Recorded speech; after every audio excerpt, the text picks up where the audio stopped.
एक बार राजा जंगल में घूमने निकले। घूमते घूमते जंगल के अंदर चले गए। घूमने में इतना मगन थे कि उन्हें पता ही नहीं चला मैं कितना तभी अंदर उनके हूँ। सामने अचानक से एक भालू प्रकट हो गया। राजा भालू को देखकर बहुत ज्यादा डर गए। उनको समझ ही नहीं आ रहा था अब मैं क्या करूं। राजा भालू को चकमा देकर बहुत तेजी से दौड़े। दौड़ते दौड़ते वो इतना दूर आ गए कि जब तक उनको भालू कहीं दिखा नहीं तब तक दौड़ते रहे। राजा एक झील के पास बैठकर आराम कर रहे थे और भालू के बारे में सोचकर चिंतित थे और उसी के बारे में सोच रहे थे उससे किस तरह बचा जाए। भालू बोलता है, राजा साहब डरिए मत, मैं आपको कुछ नहीं करूंगा।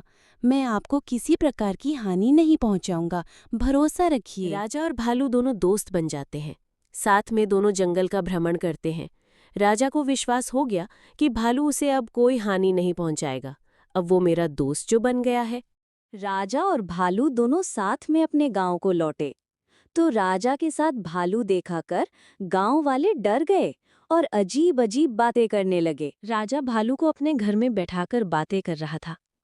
तुम अकेले ही हो कि और कोई है तुम्हारा भाई या बहन? सिर्फ तुम अकेले हो? अगले दिन सुबह में राजा गांव में घूम रहे थे। तभी उनके सामने एक बच्ची आकर पूछती है, राजा साहब, आपका दोस्त भालू कहाँ है? अब तक सोया है क्या?